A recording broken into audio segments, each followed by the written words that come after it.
hour early, the 56th Jamhuri Day celebrations. Amimo, when we spoke earlier, we did make some reflections on last year's celebrations, and we mentioned that the president was quite categorical about how his government would focus on what he now calls the Big Four. And later on came earlier this year the devolution conference in Kirinyaga, and he mentioned the same thing and insisted that even county governments ought to streamline their budgets and operations around the Big Four. And at the time, there was a complaint from none other than the chair of the Council of Governors, Kakamega Governor Wycliffe Oparanya, that them as governors do not fully understand what is the scope of their involvement in the actualization of the Big Four. Come the 56th Jamhuri Day celebrations, and the country is locked in high-octane politics, particularly after the launch of the Building Bridges Initiative report. Celebrating this day here today, do you feel that the president's commitment to the Big Four appears to be watered down by the politics that appears to have taken over much of the discourse, the public discourse, and even the discussions in Parliament in terms of the succession heading 2022 and actualization of the Big Four? Is this a challenge that the president might want to speak to today? The Big Four agenda, apparently most of it, at least I would say about 4 of the items are mainly should have really fallen under the county governments, because matters to do with food security, that is for the county government.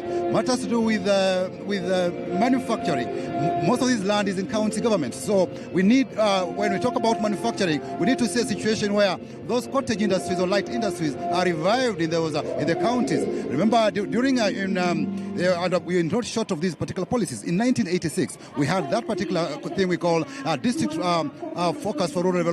That one is a devolved system of government that had been brought about by KANU that time. But the problem was that it was being implemented by the provincial administration. And through this, the district focus for rural development, that's where we saw each urban settlement set up light industries or cottage industries. But successive regimes have not, successive administrations have not really implemented that particular aspect. That's why now we see that those lands that maybe had been set aside for light industries to be managed by the Kenya Industrial Estates later were grabbed by those private developers. Now, you mentioned something about the focus on the districts as the unit for development that time. We appear to have a similar framework under the of Interior Cabinet Secretary Dr. Fred Matiang'i, which cascades down to the people called county commissioners. Then where is the detachment in terms of the actualization of government policy if we are to use the same model that they used in the 80s, 1996, that time under Nyachae? Then what is the challenge in terms of actualization of this so-called Big Four using the same framework that cascades down to the county commissioner? Is there a potential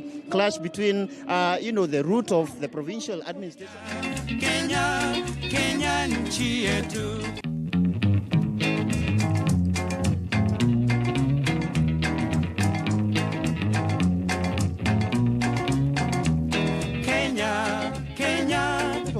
Constitution, we had devolved units. Right now we talk of 47 county governments, and it's those the chief executive officers who are the governors who are mandated to be running these particular units, and they have funds. This time around, each county government is facilitated with funds from the shareable revenue, which is supposed to actualize these particular aspects. And as I mentioned, the matters to do with food security. There's been a complaint by the Council of Governors. They say functions have not devolution. The national government has not ensured that functions follow devolved services. That's why when you talk about health, the national government is still controlling a lot of money at the national government, at the Ministry of Health, yet county governments are expected to pay doctors and all that. When you look at agriculture, most of the money is still domiciled at the Ministry of Agriculture, yet the county governments are supposed to ensure there's food security, because they are the ones who really know what foods grow well in their different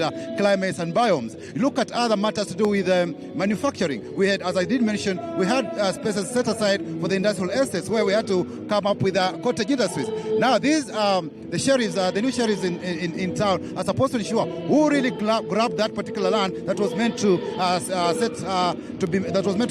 set up those light industries to ensure that the manufacturing sector is vibrant. Matters to do with housing. say. There's that particular mortgages are high. We talk about 20% for you to have a mortgage.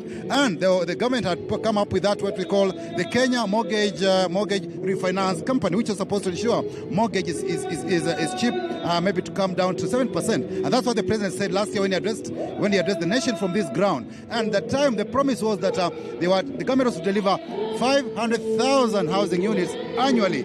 It was to be a partnership between the government and private sector. But then that particular pledge on the housing sector, as nothing much is being said about it. So there is a challenge because the national government is being accused of not allowing funds to follow functions that have been devolved. Well, and also on reflections from the BBI, remember there is a challenge from that particular report for counties individually to also look out for options of forming regional blocks for trade, and that of course makes it easier for the coordination in terms of implementation of government policy from the national government to the county units. But we have seen a challenge, Amimo, in some of these blocks that have been formed. They are yet to adopt a framework which can be again adopted by the respective county assemblies to ensure there's coordination. There's also the question of commitment from the individual counties to what is discussed as the agenda of the regional blocks. Then there's also the challenge that comes in that whenever these governors form